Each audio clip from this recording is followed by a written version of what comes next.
Welcome to the Empowering Choices Parenting Podcast. Today we are talking about picky eaters. You said you were having some problems with one of those in your house. Yeah, Your wife really doesn't like vegetables, huh? Well, I don't want to be for a parenting podcast. Yeah, no, we do have a very picky eater at my house. Yeah. So does he like circle crackers? He likes circle crackers and goldfish. I just loved that nickname for circle crackers. Circle cracker. Yeah. So last night, I think we were talking about this sort of off the show last week. And I said, I don't want to necessarily bribe him. We were talking about but bribery. we were talking about doing something as an award. So last night he kept not wanting to eat the dinner that we had prepared. He wants goldfish. So I did say, eventually I did say, you went to Petco and got him some goldfish? Well, the other kind that toddlers like. But yes, I said, if you will eat some of this food, we will later have goldfish. He did eventually come over and say, bite. And then we gave him a bite, but then then that was just kind of it. Oh, okay. So it didn't really follow through on his end of the bargain. No, but there were a lot of tears. He did. Yeah, I guess. Minimally. Yeah, he did. Yeah, I guess he did. It was what was. I didn't know how to convey to a 2-year-old. No, I need you to eat like 75% of this. Yep. To then get some goldfish. Reduce the amount to the 75%. Yeah. And just say, if you eat this, we'll have goldfish later. Okay. Right, very visual. Yeah, just make it very visual. This is what you need to eat. That. We have goldfish. We have circle crackers in between meals as snacks, but only if we eat our meals. Right. And he's constantly switching. Like, he wants eggs and toast, but then he won't eat the toast, only the eggs. And then all of a sudden it'll be like, now I want the toast, but I won't eat the eggs. Oh, interesting. So we definitely have a picky eater, and that's a different kind of picky eater. Yeah, I'm just struggling. Because usually it's like, I don't eat green things, but it's like, no, I like this some days. Right. Yeah. Yeah, and I feel like I'm just struggling to get him to just eat generally normal, healthy food, not even like, here, eat some carrots or eat some whatever. Oh, sure, right. Yeah, we're labeling. We just labeled this picky eaters, right? Yeah, but vegetables is kind of the classic one. So, and some of the ways that you can help with that is if there aren't unhealthy things available. Yeah. That can help. Right.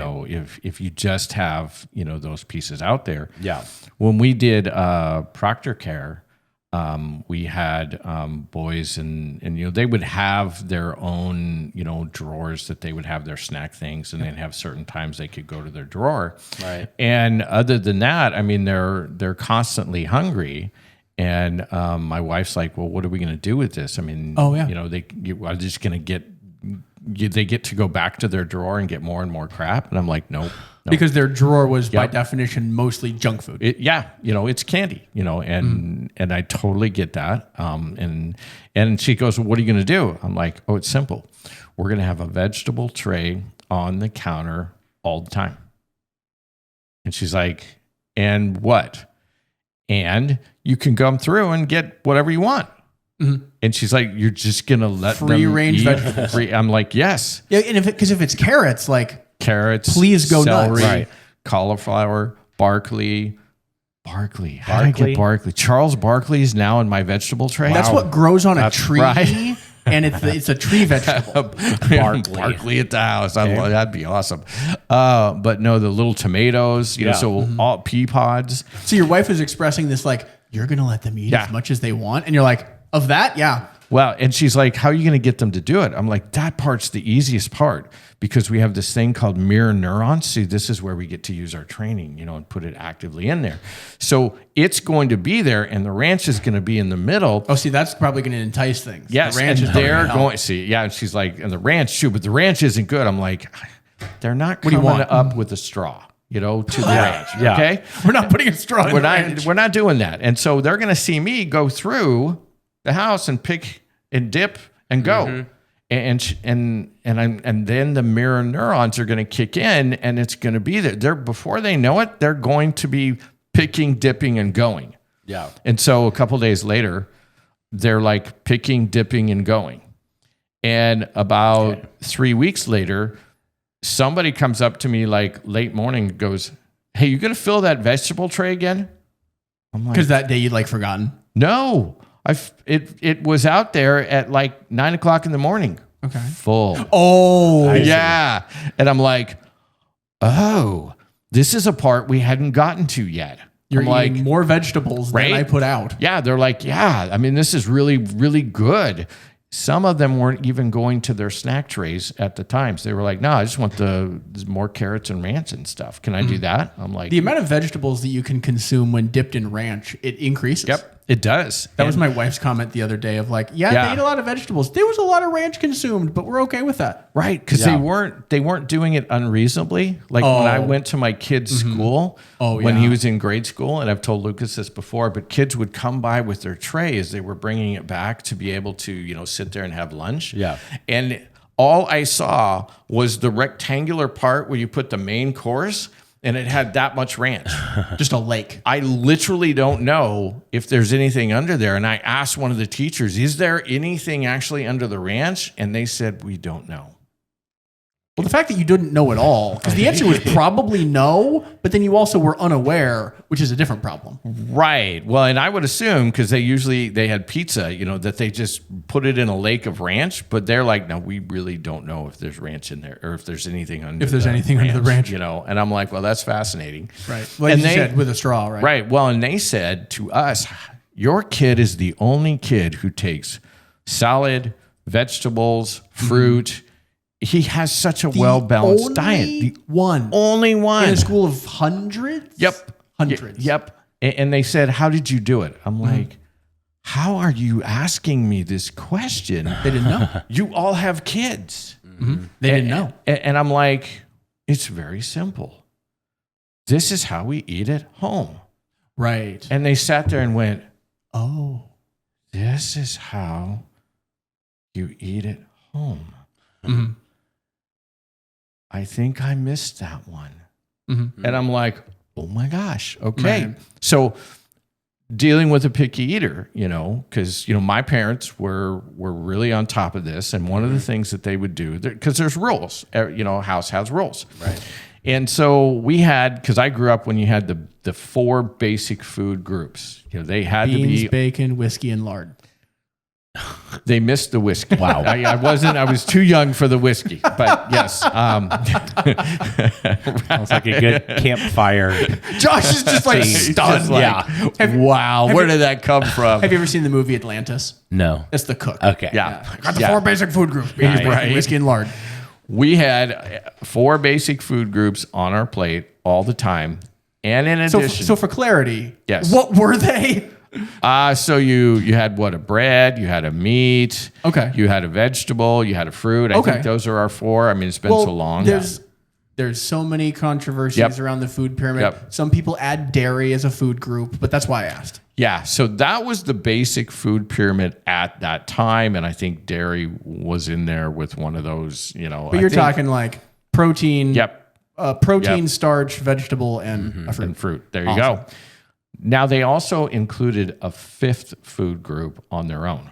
This is your parents. My parents. It had its own separate plate right over here, above your plate. Dessert.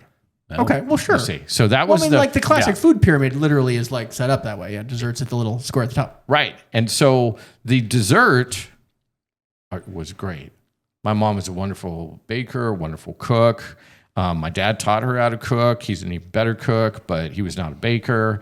And so my mom made great desserts. And so, but I had to learn the incentive of the dessert. And so I went, oh man, all this food is good, but I'm not as crazy about this food tonight. So move, eat dessert first. Now I finish, move back. Just eat a few things. I'm full. I'm done. Yeah. And so then my parents Classic went, kid thinking. Right? Oh, they let you do that for They let a me minute. do that for a minute or two. And then they said, okay, now we need to explain something. Dessert always is last. I'm like, for you guys. And they said, no, you don't understand. Right. The rules are coming down. Yes. Dessert is the incentive to eat your meal. And there's stuff you're going to love. I love my mom's meatloaf. It was wonderful. Her pork chops, wonderful. Spaghetti, lasagna, all these things are great. She's a great cook. But there's going to be other things you're not going to like as much. And so whether you're getting a lot of what you like, or then there's a little bit more that you don't really like as much, looking at the dessert helps you to go, I just need to eat this, my green beans. I just need to eat this, my other things I don't like as much. And at that time, it was mixed vegetables with lima beans.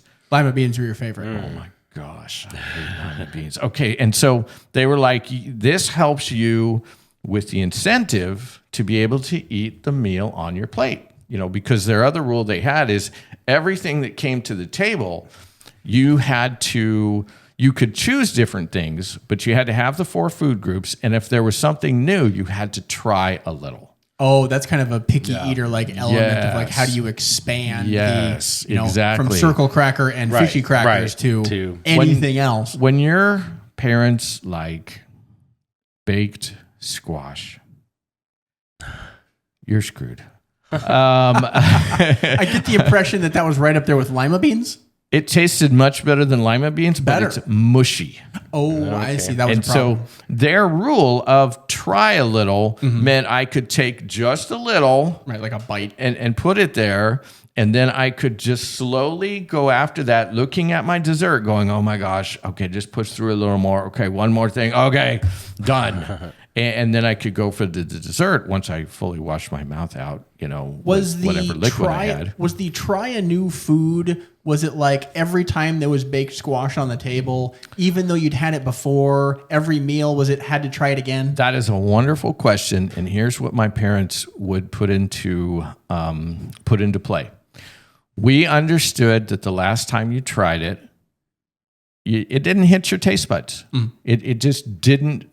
You didn't resound with you. So now this is the second time we're going to have it out. Try a little bit, see if it's the same thing. And when it was, then, because cooked peas are never going to land in my mouth and be a good, different anything. Not even with butter?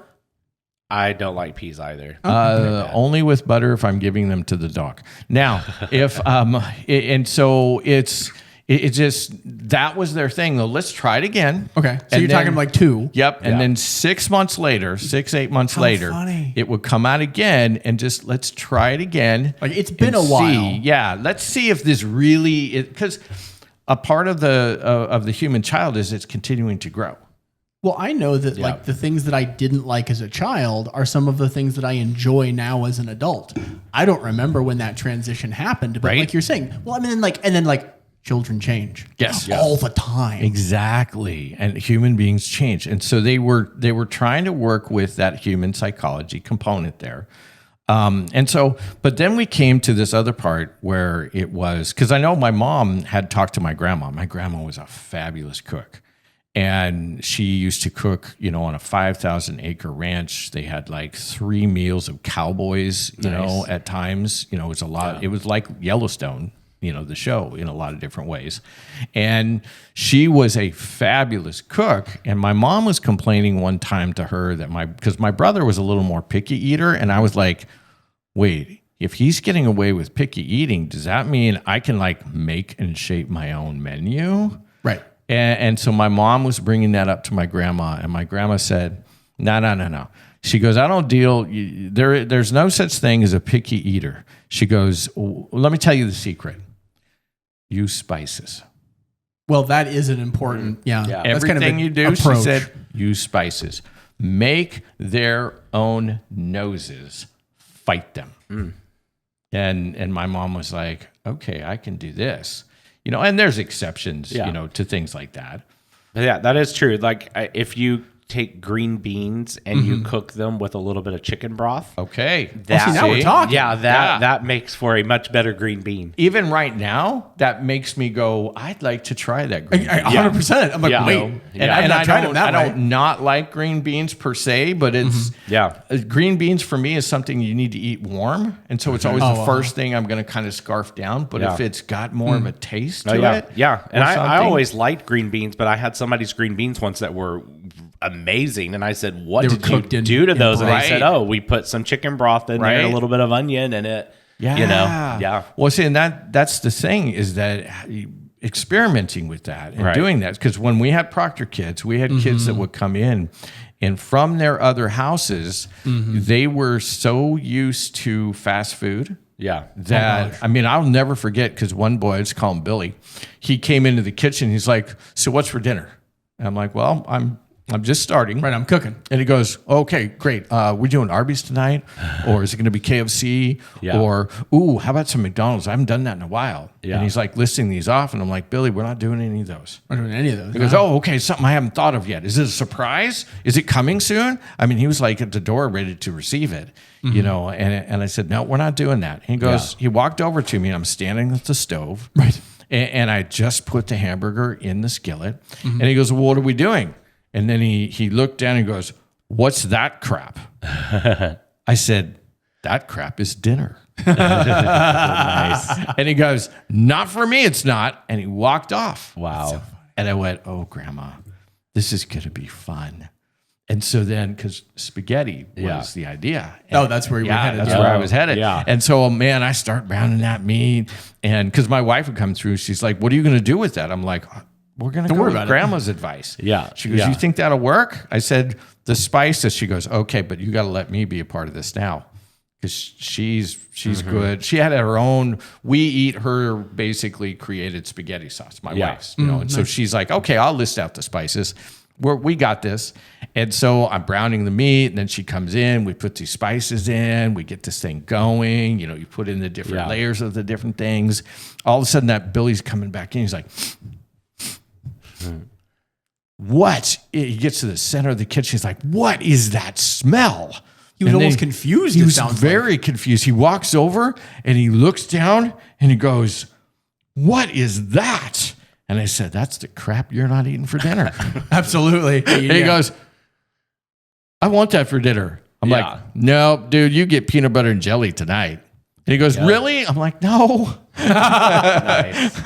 And so, you know, that I got to watch that happen time and time again. Yeah. You know, you use those, you use their noses against them. That's a fun approach to a picky eater is think about your cooking. Yep. Because if it's canned spinach Yep. and it's not nothing's happening to it after it comes out of the can, like that might not be appealing. I'm looking for, would love to have a homemade Kraft macaroni and cheese, but not Kraft. So macaroni and cheese, okay, that actually could compete with Kraft. I have yet to find it. Now, I think it might exist out there on some forbidden island. Yeah. But Kraft macaroni and cheese has so many wonderful poisonous chemicals that it's just killer to the taste.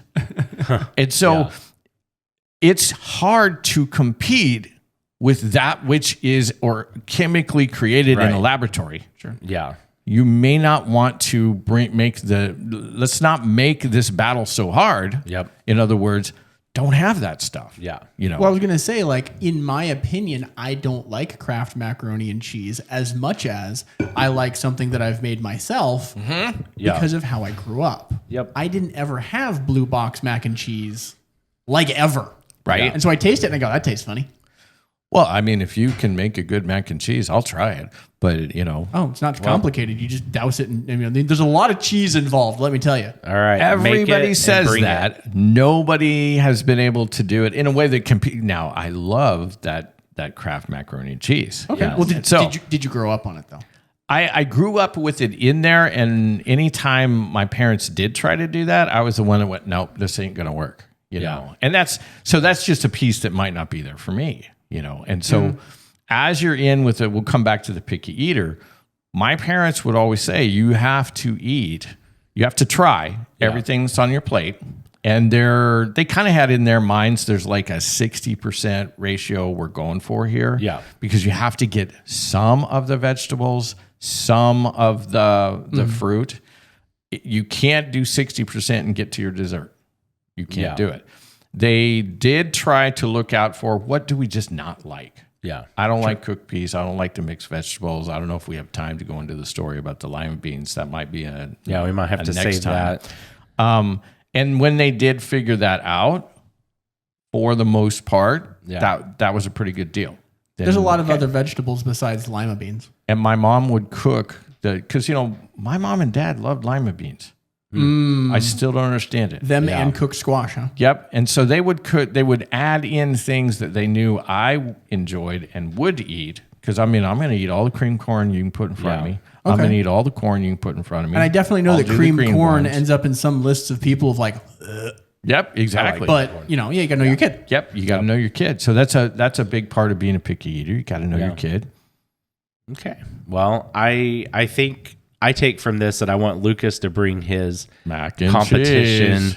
beating against the Kraft. It's not mac and exciting. It's a cheese. white sauce with cheese in it, man. Well, I don't know. We'll give it a whirl. So, but yeah, definitely let us know in the comments how your kids are, if you found certain tricks that help to work with picky eaters, and we will see you on the next episode. And if you have that mac and cheese recipe, Yes. or links go. to that mac and Send cheese it. recipe, I mean, I have a feeling in the South, that's really where maybe I need to go.